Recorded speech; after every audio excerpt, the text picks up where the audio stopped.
Hello students, कैसे हैं आप सब लोग। आई होप आप लोग अच्छे होंगे, अच्छे से पढ़ाई कर रहे होंगे। आज हम इस वीडियो में बात करेंगे टॉप 15 क्वेश्चंस की, जिसमें अगर आपने ये टॉप 15 क्वेश्चंस कर लिए तो आप देखोगे स्कूल टेस्ट हो, आपका बोर्ड एग्जाम हो, उसमें से क्वेश्चन जरूर आ जाएंगे। मैं 101% श्योर हूँ, क्योंकि लास्ट ईयर के क्वेश्चन भी इन्हीं क्वेश्चन में से आए थे और इस बार भी पूरी उम्मीद है। तो आप लोग इन क्वेश्चन को बिल्कुल भी मिस मत करना, सारे क्वेश्चन जरूर करना। और साथ ही साथ मैं एक चीज़ बोलूँ, अगर आपने पॉलिनोमियल चैप्टर कर लिया ऑलरेडी, अगर आपने एक बार पॉलिनोमियल चैप्टर पढ़ रखा है, तो आप एक काम कर सकते हो, पहले खुद से सॉल्व करना, वीडियो को पॉज करना, फिर सॉल्व करना, फिर अगर नहीं आए तो वीडियो का सॉल्यूशन देखना। तो ये कर सकते हो, जिससे आपका टेस्टिंग भी हो जाएगी, सारी चीज़ें एक साथ कवर हो जाएंगी। तो चलिए वीडियो को स्टार्ट करते हैं और देखते हैं कि कौन कौन से टॉप 15 क्वेश्चंस आपको देखने को मिलने वाले हैं। तो अगर मैं बात करूँ, यहाँ पे सबसे पहले लिखा है if 1 0 of this quadratic polynomial this is negative of other. ठीक है, मतलब एक जीरो जो है वो नेगेटिव ऑफ अदर है। और बोला है फिर क्या ऑप्शन हो सकता है, no linear term, constant term is negative, no linear term, constant term is positive, can have linear term, constant term negative. पहले तो इनका मीनिंग समझ लेते हैं। नो लीनियर टर्म का मतलब है कि उसमें एक्स का टर्म नहीं होगा, क्योंकि एक्स की पावर अगर 1 होती है तो इसको हम लीनियर बोलते हैं, जब x की पावर 2 होता है तो इसको क्वाड्रेटिक बोलते हैं। तो जैसे आपको दिख रहा है ना ax, तो नो लीनियर टर्म का मतलब है कि ax उसमें नहीं होगा, मतलब x का टर्म होगा ही नहीं। कांस्टेंट टर्म इज नेगेटिव, वो इसकी बात कर रहा है। ठीक है, फिर सेकंड पार्ट में no linear term, constant term is positive, यानी इसकी बात कर रहा है। Can have linear term but constant term is negative, मतलब इसकी और इसकी ही बात हो रही है हर जगह। ठीक है, तो अब क्वेश्चन में दे क्या रखा था कि एक जीरो जो है वो नेगेटिव ऑफ अदर है, यानी कि अगर अल्फा अल्फा है तो इसका जो बीटा है यानी दूसरा जीरो है वो माइनस का अल्फा है। मतलब अगर एक जीरो अल्फा है तो जो दूसरा जीरो यानी बीटा वो है माइनस का अल्फा इस क्वेश्चन में। तो अगर मैं इस क्वेश्चन में अल्फा प्लस बीटा अप्लाई करूं तो आपको पता होगा अल्फा प्लस बीटा का फॉर्मूला क्या होता है, माइनस का बी अपॉन ए, और बी क्या होता है, एक्स का कोफिशिएंट होता है। तो यहां पे ए है और a क्या होता है, एक्स स्क्वायर का कोफिशिएंट, तो 1 है यहाँ पे, तो 1 हो गया। अल्फा अल्फा है, बीटा माइनस अल्फा है, तो यहां से कितना आ जाएगा, alpha plus minus minus alpha आ जाएगा इज इक्वल टू ये माइनस का a। तो अल्फा अल्फा 0 हो जाएगा और ये माइनस का a, तो a की वैल्यू क्या आ जाएगी, 0 आ जाएगी। समझ में आ गया, क्लियर है कि a की वैल्यू क्या आएगी, 0 के इक्वल। आई होप आपको ये चीज क्लियर हो गई होगी कि a आ गया 0 के बराबर। a 0 का मतलब क्या हो गया पता है, अगर मैं इसमें ये हमारे पास एक क्वाड्रेटिक है, तो अगर एक्स स्क्वायर कर दें और a की वैल्यू 0 पुट कर दें तो ये तो 0 हो गया, प्लस का b। इसका मतलब है इस क्वाड्रेटिक में x वाला टर्म नहीं आया है, यानी इसमें लीनियर टर्म नहीं है। तो इसका आंसर या तो a पार्ट होगा या फिर b पार्ट होगा, क्योंकि इन दोनों में लिखा है हैज नो लीनियर टर्म। समझ में आया बात, क्लियर है। मैंने क्या करा, simply alpha plus beta apply कर दिया, जो कि माइनस का बी अपॉन ए होता है। हमने बीटा को माइनस अल्फा पुट करा, तो अल्फा माइनस अल्फा हुआ, अल्फा माइनस अल्फा 0 हो गया, और उससे हमें ए इक्वल टू 0 मिल गया। और ए 0 से क्या पता लगा कि जो एक्स का कोफिशिएंट है वो 0 हो गया, यानी कि एक्स स्क्वायर प्लस बी आ गया। इसका मतलब ये है कि भाई ये समझ में आता है कि इसमें लीनियर टर्म तो नहीं है। अब हर जगह किसकी बात हो रही है, कांस्टेंट टर्म की बात हो रही है। किसकी बात हो रही है, कांस्टेंट टर्म की। तो उसके लिए क्या करना चाहिए, चलो अल्फा इंटू बीटा लगा लो, जो कि सी अपॉन ए होता है। यहां पे सी कितना है, यहां पे सी हमारा बी है और ए तो 1 था, अल्फा बीटा माइनस अल्फा, तो minus alpha square equal to b आ गया। तो जो अल्फा स्क्वायर, देखो किसी भी नंबर का स्क्वायर क्या होता है, पॉजिटिव, ये तो होगा पॉजिटिव, लेकिन बाहर नेगेटिव होने की वजह से तो हम कह सकते ना b इज नेगेटिव, यस और नो। भाई अगर एक बताओ, किसी नंबर का स्क्वायर तो हमेशा पॉजिटिव आता है ना, 2 का स्क्वायर भी 4 होता है, -2 का स्क्वायर भी 4 होता है, तो ये तो पॉजिटिव आएगा, लेकिन बाहर नेगेटिव लगा है, तो नेगेटिव बाहर होने की वजह से b कैसा आएगा, नेगेटिव। तो इसका मतलब आंसर कौन सा हो गया, ए पार्ट हो गया, has no linear term and constant term is negative. B हमारा क्या है, बी हमारा कांस्टेंट टर्म था इस क्वाड्रेटिक पॉलिनोमियल में। आई होप आपको ये समझ में आ गया हो। वीडियो को दोबारा से देख लेना अगर कुछ डाउट आया है। ठीक है, आगे बढ़ते हैं, क्वेश्चन सेकंड देखते हैं क्या है। लिखा है the zeros of the quadratic polynomial this are both positive, both negative, both equal, both positive and one negative. याद रखना किसी भी क्वाड्रेटिक में अगर सारे टर्म्स पॉजिटिव हैं तो उसके जो जीरोस होते हैं वो हमेशा नेगेटिव आते हैं। ठीक है, दोनों कैसे, अगर मैं इसको एक सिंपल भाषा में सिंपल एग्जांपल समझाऊं, इसके तो मिडिल टर्म स्प्लिट पता नहीं कैसे होंगे, लेकिन अगर मैं आपको एक सिंपल एग्जांपल समझाऊं, ठीक है, उसके भी हो रहे होंगे नहीं हो रहे होंगे, क्या फर्क पड़ता है, मुझे तो आपको ऑब्जेक्टिव क्वेश्चन है तो आपको कैसे अप्रोच करना ये देख लो। X square plus 5x plus 6 दे दिया मैंने अगर आपको, क्योंकि ये आप इजीली कर सकते हैं फटाफट, तो आप बताओ इसके जगह मिडिल टर्म स्प्लिट करना कितने आएंगे, 3 2 जा 6 होता है, तो एक्स स्क्वायर प्लस का 3x प्लस का 2x प्लस 6, तो इन दोनों में अगर x कॉमन लिया तो यहाँ पे x प्लस 3 इस तरीके से आएगा, इन दोनों में 2 कॉमन लिया, यहाँ पे x कॉमन लिया, तो एक ब्रैकेट में आ गया x प्लस 3, एक ब्रैकेट में आ गया x प्लस 2। तो अगर इस एग्जाम्पल को समझाने का मेरा मकसद क्या है कि अगर सारे टर्म्स पॉजिटिव होते हैं तो जो फैक्टर होते हैं उनमें भी टर्म्स पॉजिटिव फॉर्म में होते हैं। अब तुमसे कोई जीरो पूछे तो तुम x प्लस 3 को जीरो करोगे तो फाइनली x की वैल्यू क्या मिल जाएगी, माइनस, फिर ऐसे ही x प्लस 2 को जीरो करोगे तो x की वैल्यू क्या आ जाएगी, माइनस।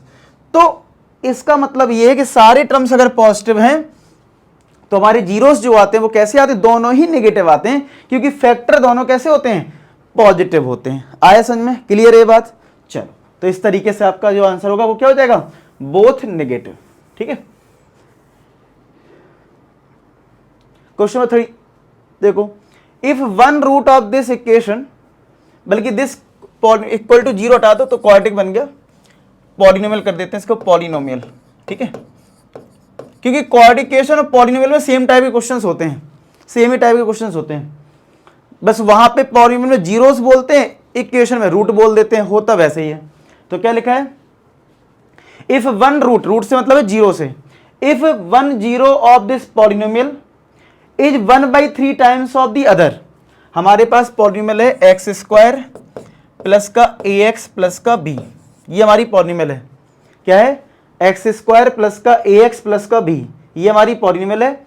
और ये बोला गया कि इसका एक जीरो जो है 1/3 टाइम्स ऑफ अदर है, इसका जो जीरो है 1/3 टाइम्स ऑफ अदर है, देन करेक्ट रिलेशन हमें पता करना है। ठीक है, तो अब देखो कैसे होगा ये, अगर मैं अल्फा को अल्फा ले लूं तो इसमें एक जीरो के बारे में क्या बोला कि एक जीरो जो है 1/3 टाइम्स ऑफ अदर, 1/3 टाइम्स का मतलब समझते हो मल्टीप्लाई, तो बीटा जो है यहाँ पे कहीं ना कहीं 1/3 अल्फा है। आया समझ में, अगर एक जीरो का अल्फा लिया तो जो एक जीरो है वो हो जाएगा 1/3 इंटू अल्फा। ठीक है, 1/3 इंटू अल्फा हो गया। तो चलिए अब यहाँ फटाफट अल्फा प्लस बीटा अगर लगाया तो वो होता है माइनस का b अपॉन ए, तो माइनस का a अपॉन 1 आ जाएगा, क्योंकि b क्या है यहाँ पे a है और a यहाँ पे 1 है, तो अल्फा अल्फा है, बीटा यहाँ पे 1/3 अल्फा है इक्वल टू माइनस a। 3 अगर एलसीएम ले लिया, 3 इधर पहुंच जाएगा, 3 alpha plus alpha equal to minus का a, तो ये आ जाएगा 4 alpha upon 3 equal to minus का a। तो यहां से अल्फा की वैल्यू कितनी आ जाएगी, 3 को इधर मल्टीप्लाई करेंगे तो माइनस का 3a हो जाएगा अपॉन 4, तो अल्फा की वैल्यू तो हमारी ये आ गई माइनस का 3a अपॉन 4। अब अप्लाई कर दो अल्फा इंटू बीटा, अब अप्लाई कर दो अल्फा इंटू बीटा जो कि होता है c अपॉन a। अब c कितना है यहाँ पे, b है और a 1 है, तो b अपॉन 1 आएगा। अल्फा अल्फा है, बीटा तो 1/3 अल्फा है इक्वल टू b। तो अल्फा का अगर अल्फा में मल्टीप्लाई करेंगे तो अल्फा स्क्वायर हो जाएगा, यानी कि 1/3 अल्फा स्क्वायर इक्वल टू कितना आ जाएगा, b के बराबर। कितना आ जाएगा, 1/3 अल्फा स्क्वायर किसके बराबर आ जाएगा, b के। अब जरा अल्फा की वैल्यू ये जो दे रखी है ना, इसको यहां सब्स्टिट्यूट कर दो, तो 1/3 अल्फा की वैल्यू माइनस का 3a अपॉन 4 का whole square is equal to b, तो ये आ जाएगा 1/3 माइनस का स्क्वायर तो प्लस होता है, 3 का square 9a square upon 16 is equal to b, ये आ जाएगा। तो बस यहीं से अब आंसर है, 3 टाइम्स कट गया तो 3a square is equal to 16, यहां मल्टीप्लाई हो जाएगा 16b। तो कौन सा ऑप्शन हो गया, क्या आंसर ए पार्ट आ गया, चेक कर लें, क्या आंसर ए पार्ट आ गया, 3a square is equal to 16b। Clear है सबको, सबको समझ में आ गया बढ़िया से। ठीक है, तो इसको दोबारा भी देख लेना अगर कोई डाउट आए तो। नेक्स्ट देखो, नेक्स्ट है बोला alpha beta are the zeros of this polynomial, alpha minus beta 3 है, हमें सी की वैल्यू फाइंड आउट करनी है। ठीक है, तो देखो अगर अल्फा बीटा इसके जीरोस हैं, तो अगर मैं आपसे पूछूं अल्फा प्लस बीटा कितना है, तो आप बोलोगे सर माइनस का बी एक्स का कोफिशिएंट होता है और एक्स स्क्वायर कोफिशिएंट कितना है 1, तो अल्फा प्लस बीटा कितना आ गया माइनस का 5। और एक तुम्हें ऑलरेडी कंडीशन दे रखी है अल्फा माइनस बीटा की, कितनी है 3 है। तो क्या अब आपने थर्ड चैप्टर कर लिया है लीनियर इक्वेशन 2 वेरिएबल वाला, तो क्या हम ये दो इक्वेशन सॉल्व कर सकते हैं? आप कहोगे हाँ सर कर सकते हैं, ऐड कर दो दोनों को। तो ऐड करा, बीटा से बीटा कट गया, अल्फा और अल्फा 2 अल्फा हो गया, -5 + 3 माइनस का 2, तो अल्फा हो गया -2/2। तो क्या अल्फा की वैल्यू -1 आ गई, अल्फा -1 आ गया। अच्छा अल्फा -1 है तो बीटा निकाल लेते हैं। तो सिंस अल्फा प्लस बीटा जो है, अल्फा प्लस बीटा -5 है, तो अगर मैं अल्फा की वैल्यू -1 पुट कर दूं तो क्या बीटा नहीं आ जाएगा यहां से? तो बीटा कितना आ जाएगा -5 और ये +1, तो क्या ये -4 आ गया? तो बीटा आ गया -4। तो अल्फा आ गया, बीटा आ गया। अब तुम्हें चाहिए था सी है कांस्टेंट टर्म। तो कांस्टेंट टर्म का रिलेशन कब आता है? जब हम अल्फा इंटू बीटा लगाते हैं। तो अल्फा इंटू बीटा होता है C/A। तो अल्फा हमारे पास -1 है, बीटा -4 है, और C यहाँ पे C है और A यहाँ पे क्या है 1 है। तो क्या -1 -4 4 आ जाएगा, यानी C की वैल्यू क्या आ गई 4 के बराबर। आया समझ में? C की वैल्यू 4 के बराबर। क्लियर है सबको? तो इस तरीके से ये क्वेश्चन कर लिया और यहाँ पे आंसर मिल गया 4 के इक्वल। ठीक है, चलो आगे बढ़ते हैं। नेक्स्ट है alpha beta are the zeros of this quadratic polynomial. एक क्वाड्रेटिक पॉलिनोमियल दे रखा है t² - 4t + 3। ये क्वाड्रेटिक पॉलिनोमियल हमारे पास है t² - 4t + 3, और हमें फाइंड आउट क्या करना है? ये अल्फा की पावर 4, बीटा की पावर 3, अल्फा की पावर 3, बीटा की पावर 4, ये हमें फाइंड आउट करना है। ये फाइंड आउट करना है और ये गिवन है। और इसमें ये बोला गया इस वाले क्वाड्रेटिक के जो जीरोस हैं वो अल्फा बीटा हैं, ऐसा गिवन है। तो आप मुझे बताओ इन दोनों में कुछ कॉमन मिल रहा है क्या? क्या मिल रहा है कॉमन? देखो ध्यान से, यहां अल्फा की पावर 4 है, यहां अल्फा की पावर 3 है, तो क्या अल्फा क्यूब कॉमन मिल जाएगा? यहां बीटा की पावर 3 है, यहां बीटा की पावर 4 है, तो क्या बीटा की पावर 3 मिल जाएगा कॉमन? तो यहां से आएगा अल्फा, यहां से आएगा बीटा, ऐसा आ जाएगा। इन दोनों की बात करें तो ये हो जाएगा अल्फा बीटा का होल क्यूब, और ये हो जाएगा अल्फा प्लस बीटा। चेक कर लें, चेक कर लो। ठीक है, मतलब ये बन गया अल्फा बीटा का होल क्यूब, ब्रैकेट में आ गया alpha plus beta. I hope आपको ये चीज समझ में आ रही होगी अच्छे से। ठीक है, कि अल्फा प्लस बीटा आ गया और अल्फा बीटा का होल क्यूब आ गया। अब प्रॉब्लम ये है कि हम इनकी वैल्यूज को कहां से निकालें? तो ये तो हमेशा से जानते हैं, जो क्वाड्रेटिक दे रखा वहीं से आएगा। तो अगर इसके जीरोस अल्फा बीटा थे तो अल्फा प्लस बीटा क्या होता है? माइनस का b/a, यानी कि माइनस का -4/a कितना है? t² का कोफिशिएंट 1 है, तो क्या ये 4 आ गया। अल्फा इंटू बीटा क्या होता है? C/a, c कितना है 3, a कितना है 1, तो ये 3 आ गया। अब इन वैल्यू को सब्स्टिट्यूट कर दो, आंसर आ जाएगा। तो देखो ये अल्फा बीटा का होल क्यूब है, अल्फा बीटा 3 है, तो 3 का क्यूब इंटू, फिर अल्फा प्लस बीटा कितना है 4 है, तो 27 × 4, तो क्या 108 आ जाएगा आंसर। तो क्या आंसर बी पार्ट आ गया।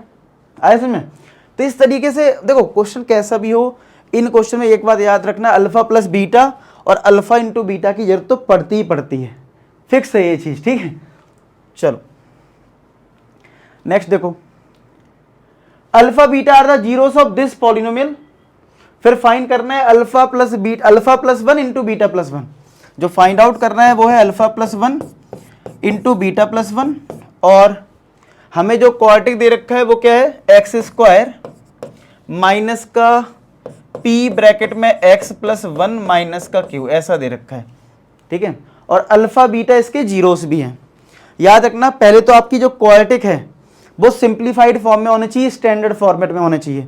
मेरा कहने का मतलब है पहले x² का टर्म, फिर x का, फिर कांस्टेंट। लेकिन यहाँ पे थोड़ी सी दिक्कत है, ब्रैकेट लगा हुआ है, तो इसको सिंप्लीफाई कर लीजिए। x² माइनस p का मल्टीप्लाई कर दो तो -px, फिर इसमें होगा तो -p माइनस का q। ठीक है, तो अगर मैं अल्फा प्लस बीटा निकालूं तो जिसका फॉर्मूला होता है माइनस का बी अपॉन ए, तो कितना आएगा alpha plus beta minus b. याद रखो रट्टा नहीं मारना है, कुछ बच्चे रट्टा मारते कि सर बीच का टर्म बी होता है, नहीं, आप बोला करो एक्स का कोफिशिएंट होता है बी। तो यहां पे एक्स का कोफिशिएंट कितना है माइनस का पी, तो बी आएगा माइनस का पी, और ए क्या होता है एक्स स्क्वायर का कोफिशिएंट, तो यहां पे 1 है, तो ये पी आ गया, कितना आ गया पी। अब अल्फा इंटू बीटा की बात करें जो कि सी अपॉन ए होता है। अब सी से बच्चे क्या सोचते हैं सर लास्ट में जो नंबर लिखा है वो, नहीं, आप ये सोचा करो x के बाद जो लिखा है जिसमें x नहीं है ना x है ना x स्क्वायर है, वो सारा कांस्टेंट है। तो x के बाद ये दो टर्म है, तो ये माइनस का p माइनस का q आएगा अपॉन 1, तो ये माइनस p माइनस q हो गया। आई बात समझ में? इस जिस तरीके से मैं बता रहा हूं ABC देखना उस तरीके से देखा करो।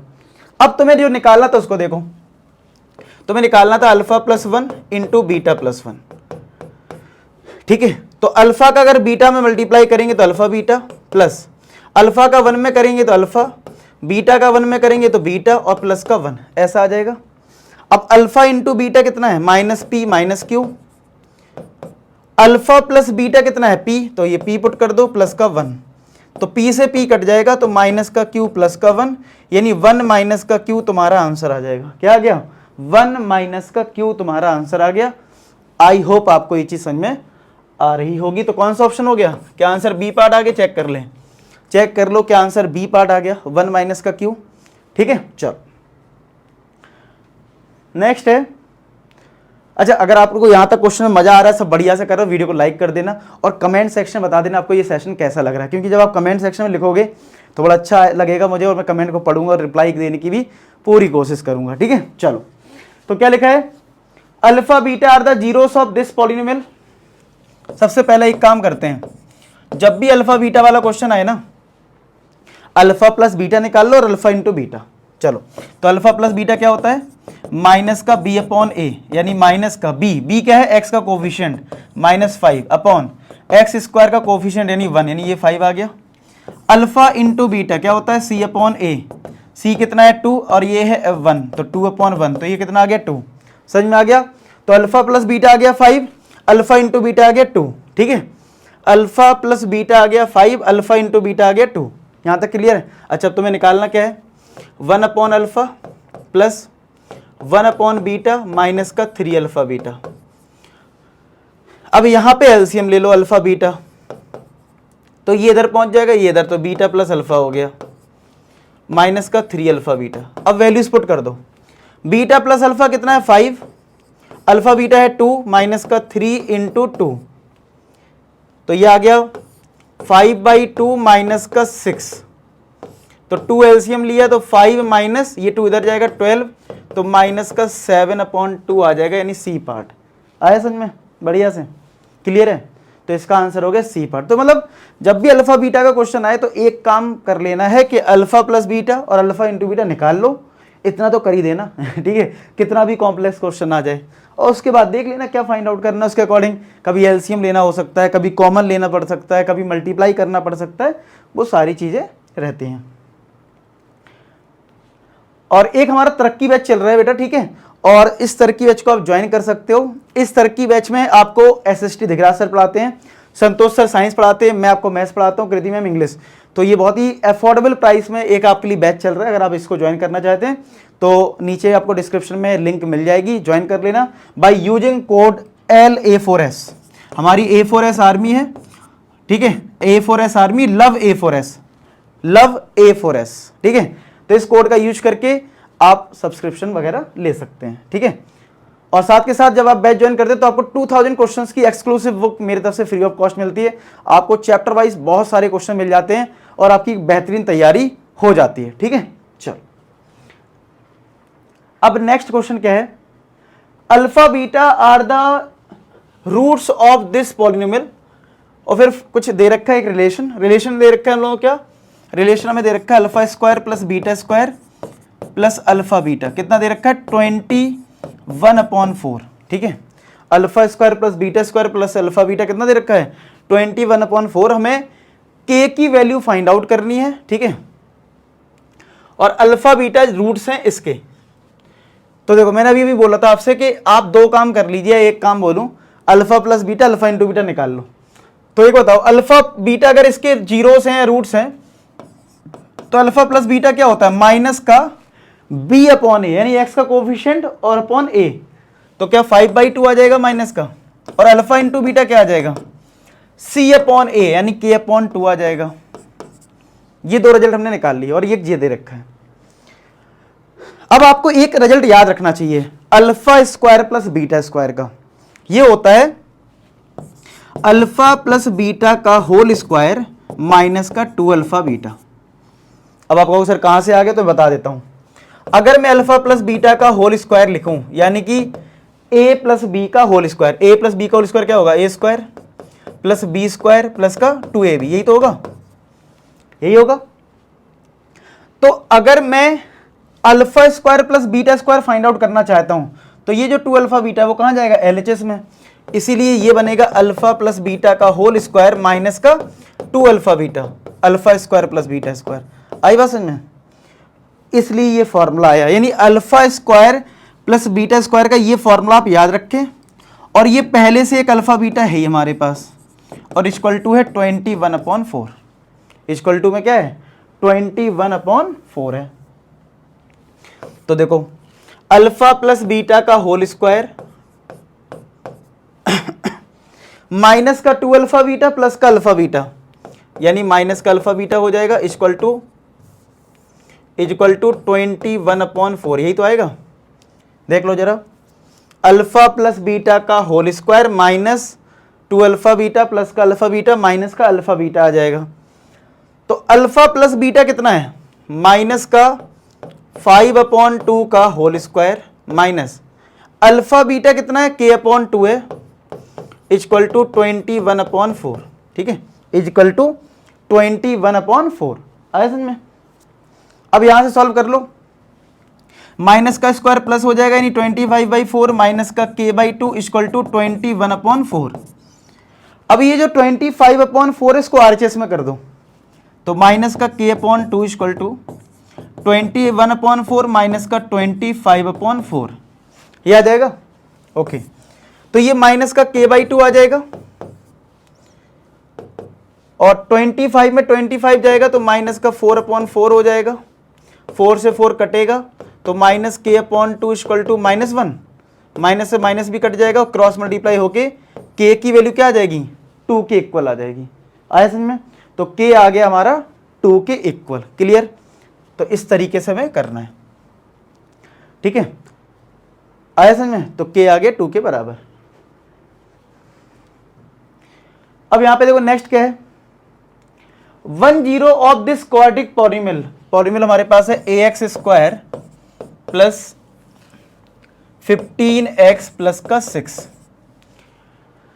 तो 10 इज रेसिप्रोकल ऑफ अदर। तो रेसिप्रोकल का मतलब जानते हो ना, 1 हो जाता है। अगर आपका अल्फा अगर अल्फा है तो जो बीटा है ना वो 1/अल्फा है, रेसिप्रोकल का ये मतलब है। ठीक है, तो 10 इज रेसिप्रोकल ऑफ अदर में क्या करना है, एक 0 आपको अल्फा लेना और एक 0 आपको 1/अल्फा लेना है। ठीक है, तो 10 of polynomial is reciprocal of other, then the zeros of the polynomial are, हमें बताना है जीरोस क्या होंगे। ठीक है, मतलब इस पॉलिनोमियल के जीरोस क्या होंगे। देखो किसी भी क्वाड्रिक के हम लोग क्या कर सकते हैं, मिडिल टर्म स्प्लिट कर सकते हैं, लेकिन यहाँ पे प्रॉब्लम ये है कि ये ए प्रॉब्लम कर रहा है, तो ए की वैल्यू फाइंड आउट करनी है हम लोगों को। और जब भी रेसिप्रोकल जीरोस में दिया जाए ना, तो आप अल्फा इंटू बीटा लगा देना, कुछ ना कुछ मिल जाता है। तो हम यहाँ पे अल्फा इंटू बीटा अगर अप्लाई करें, जो कि c अपॉन ए होता है, तो c यहाँ पे 6 है और a यहाँ पे a है, अल्फा अल्फा है, बीटा 1/अल्फा है, तो अल्फा से अल्फा कट गया, तो ये 1 is equal to 6 upon a, यानी a की जो वैल्यू है वो कितनी आ गई है, 6 आ गई है। और अगर a की वैल्यू 6 है तो इस a को 6 यहां रख दीजिए, तो ये बन जाएगा 6x स्क्वायर प्लस का 15x प्लस का 6, ये आ जाएगा। क्या आ गया, 6x स्क्वायर प्लस का 15x प्लस का 6। अब कर दो मिडिल टर्म स्प्लिट, तो 6 इंटू 6 होता है 36, और 12 इंटू 3 36 होता है, और 12 प्लस 3 15 होता है, तो ये कितना आ जाएगा 6x स्क्वायर प्लस 15 को ब्रेक कर देंगे 12x प्लस का 3x प्लस का 6, ऐसे ही तो आएगा। 12 प्लस 3 कर दिया, 12 इंटू 3, ठीक है। इन दोनों में कुछ कॉमन मिलेगा, इन दोनों में कुछ कॉमन मिलेगा, तो इन दोनों में कॉमन क्या है 6x, ब्रैकेट में आएगा x प्लस 2। इन दोनों में कॉमन क्या है 3, तो ब्रैकेट में क्या आएगा x प्लस 2। चेक कर लो, 6x कॉमन लिया तो ब्रैकेट में आया x प्लस 2, यहाँ पे 3 कॉमन लिया तो x प्लस 2, तो 6x प्लस 3 एक ब्रैकेट में आ जाएगा, ठीक है, और x प्लस 2 एक ब्रैकेट में आ जाएगा। किस में आ जाएगा? x प्लस 2 में एक ब्रैकेट में आ जाएगा। देख लो जरा, एक ब्रैकेट में आ गया 6x प्लस 3, एक में आ गया x प्लस 2। अब तुम्हें जीरोस चाहिए तो एक एक करके जीरो कर दो, तो 6x प्लस 3 को अगर जीरो करा तो 6x इक्वल टू -3, तो x आ जाएगा माइनस का 3/6, 3 2 जा 6 यानी माइनस का 1/2 आ जाएगा, ठीक है। और अगर x प्लस 2 को जीरो करा तो x कितना आ गया? माइनस का 2 आ गया, तो x आ गया माइनस का 2 और माइनस का 1/2। कौन सा ऑप्शन है? B part. आया समझ में? ठीक है। अच्छा, इतनी देर तक वीडियो में अभी तक लाइक नहीं करा ना तो ठीक है, पाप लगेगा लाइक कर देना, ठीक है। चलो इसका नेक्स्ट है, if the zeros of this polynomial are reciprocal each other, इसमें भी रेसिप्रोकल ही है, और k की वैल्यू फाइंड आउट करनी है। और हमारे पास पॉलिनोमियल है k square x square minus का 17x प्लस का k प्लस 2। अच्छा, ब्रैकेट में लिखा है कि k ग्रेटर देन 0, यानी k की वैल्यू 0 से बड़ी लेनी है, छोटी नहीं लेनी है 0 से, ठीक है। तो ये बता दिया है। और इसमें ये बोला रेसिप्रोकल है, तो यानी अल्फा अल्फा है, बीटा यानी 1/अल्फा है। भाई रेसिप्रोकल क्वेश्चन कैसे होता है? अगर एक 0 अल्फा है तो बीटा क्या होगा? 1/अल्फा, ठीक है, ये होगा। और मैंने अभी भी बताया था ऐसे क्वेश्चन में प्रोडक्ट ऑफ जीरोस लगाते हैं, यानी कि अल्फा बीटा। तो अल्फा बीटा होता है C/A। अच्छा, कुछ बच्चों को C देखने में दिक्कत होती है, तो मैंने क्या सिखाया था अभी? x के बाद जो भी लिखा है वो सब कांस्टेंट है, अगर उसमें x स्क्वायर नहीं है, मतलब x स्क्वायर और x का टर्म छोड़ दो, बाकी सब कांस्टेंट है, तो पूरा कांस्टेंट टर्म क्या हो जाएगा? जो C/A हम बोलते हैं, तो C यहां पे क्या होगा? k प्लस 2 होगा, और a क्या होगा? k स्क्वायर होगा। अल्फा अल्फा है, बीटा 1/अल्फा है, अल्फा से अल्फा कट जाएगा, ठीक है। तो यहां 1 बचा, तो ये k स्क्वायर इधर आ जाएगा, यानी k स्क्वायर हो गया इक्वल टू, और ये k प्लस 2 है, तो k स्क्वायर आ गया k प्लस 2 के इक्वल। इन दोनों को LHS में ट्रांसपोज करो तो ये आएगा k स्क्वायर माइनस का k माइनस का 2 इक्वल टू 0। चेक कर लो, समझ में आ गया? k स्क्वायर माइनस का k माइनस का 2 इक्वल टू 0। अब यहां पे करो मिडिल टर्म स्प्लिट, ठीक है। तो 2 के साथ 1 है, तो 2 आया, 2 को ब्रेक कर दो दो पार्ट में, 2 को ब्रेक कर दो दो पार्ट में, तो कितना आएगा? 2 इंटू 1 2 होता है, तो ये आ जाएगा k स्क्वायर माइनस का 2k प्लस का k माइनस का 2 इक्वल टू 0। इसमें और इसमें k कॉमन लेंगे तो k माइनस 2 आएगा, इसमें और इसमें 1 कॉमन लो तो ये आ जाएगा k माइनस का 2 इक्वल टू 0। तो एक ब्रैकेट में आ जाएगा k माइनस 2, एक ब्रैकेट में आ जाएगा k प्लस 1 इक्वल टू 0। तो एक बार इसको 0 कर दो, एक बार इसको 0 कर दो, तो k माइनस 2 को 0 करा तो k आ जाएगा 2 के बराबर, और k प्लस 1 को 0 करा तो k आ जाएगा -1।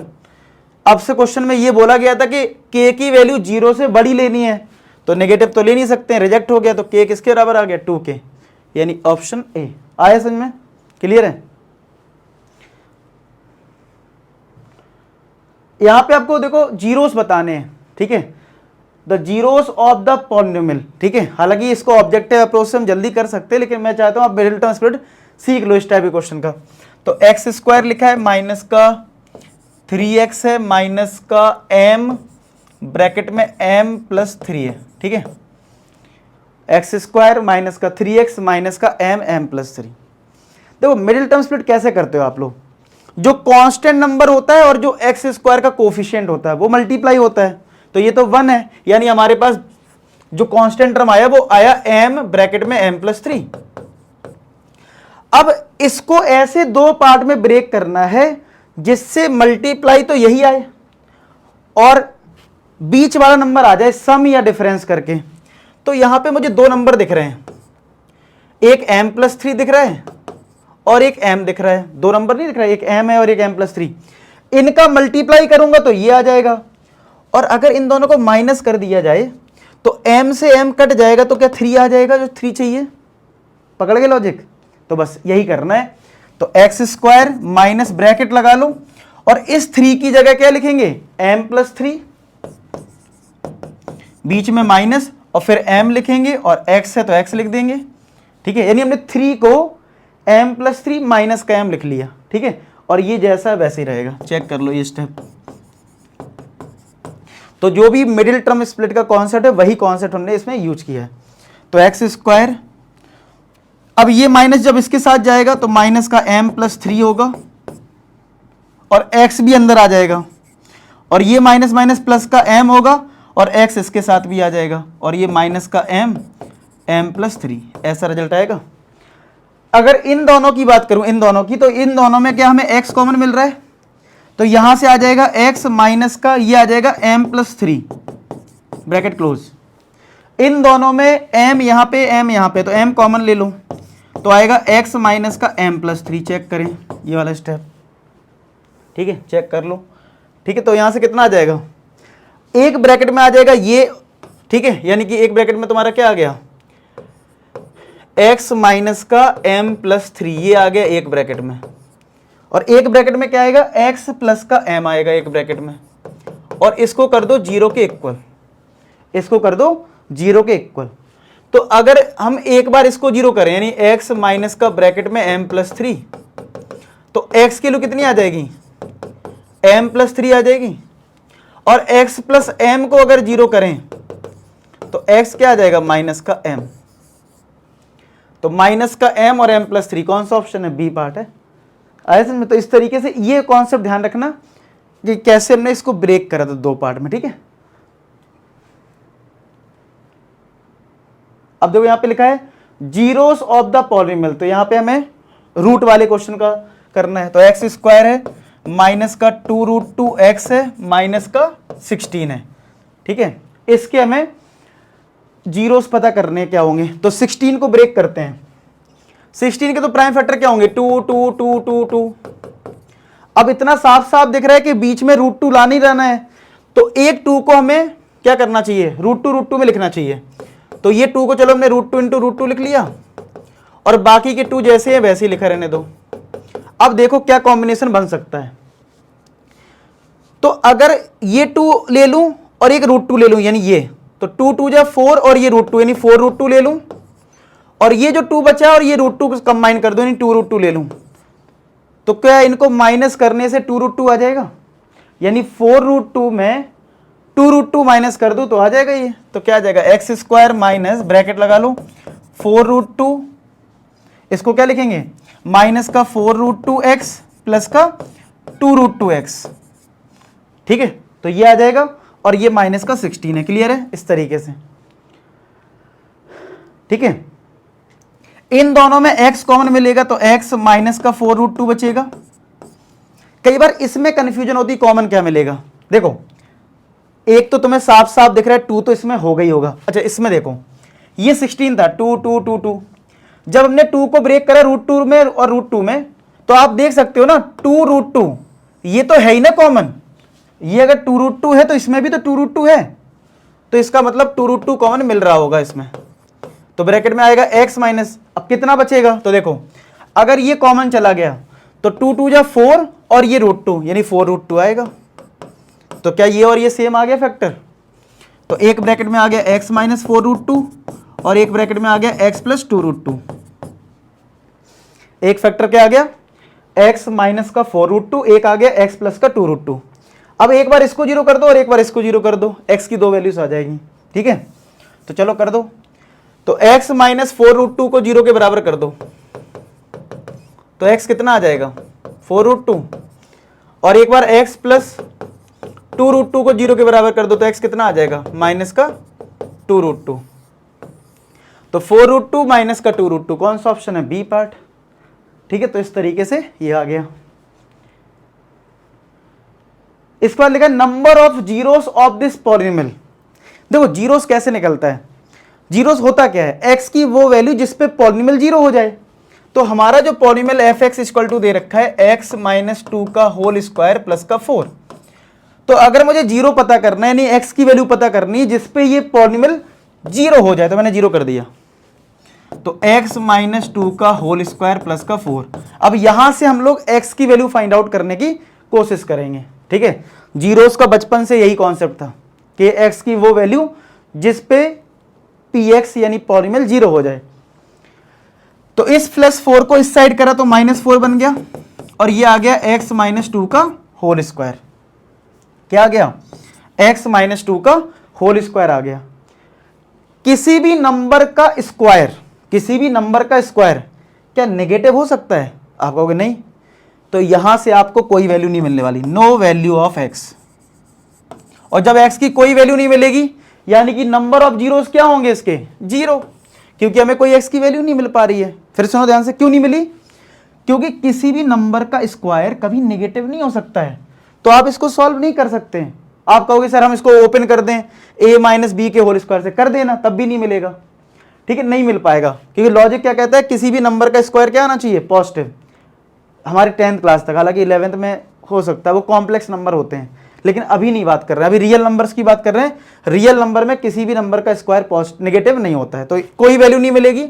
इसका मतलब नंबर ऑफ जीरोस क्या होंगे? जीरो। बहुत ही बेहतरीन क्वेश्चन है। बच्चे जनरली सोचते हैं ये तो पावर 2 है तो 2 जीरोस आने चाहिए, और गलत करके आ जाते हैं, ठीक है। नेक्स्ट क्या है देखो, if the sum of zeros of this polynomial is 1, ठीक है, और p की वैल्यू बतानी है। तो देखो अल्फा प्लस बीटा तो मैं दे दिया है 1 के बराबर। अल्फा प्लस बीटा कितना है? 1। अल्फा प्लस बीटा होता क्या है? माइनस का b अपॉन ए। तो माइनस b क्या होता है? x का कोफिशिएंट। मैं हमेशा बोलता हूं b को बोलता हूं x का कोफिशिएंट, तो माइनस का 2 अपॉन a क्या होता है? एक्स स्क्वायर का कोफिशिएंट, यानी कि p स्क्वायर माइनस का 23 equal to 1। Minus minus plus का 2 हो गया, क्रॉस मल्टीप्लाई होकर p स्क्वायर माइनस का 23 आ गया, तो 2 equal to p square minus का 23। माइनस 23 को इधर कर दिया तो 2 plus 23 equal to p square, तो 25 इक्वल टू पी स्क्वायर आ गया। स्क्वायर रूट कर दो तो p की वैल्यू क्या आ जाएगी? Plus minus 5। तो p की वैल्यू क्या आ जाएगी? प्लस माइनस 5 के इक्वल। आया समझ में? तो p हो गया प्लस माइनस का 5। ये लास्ट क्वेश्चन है। हाँ, if the zeros of the polynomial are 2 and minus 3, एक पॉलिनोमियल आपके पास है x square plus a plus 1 into x plus का b, ऐसी एक पॉलिनोमियल दे रखी है। बोला जीरोस जो है वो या तो 2 है और ये माइनस 3 है, तो यानी अल्फा तुम्हें 2 दे रखा है और बीटा माइनस का 3 दे रखा है, ऐसा दे रखा है। अल्फा 2 है, बीटा माइनस का 3 है।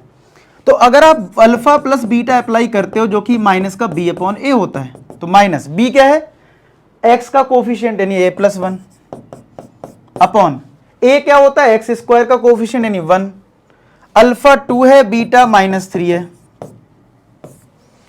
तो 2 प्लस माइनस ये माइनस का 3 इक्वल टू माइनस का मल्टीप्लाई करोगे तो माइनस का a माइनस का 1,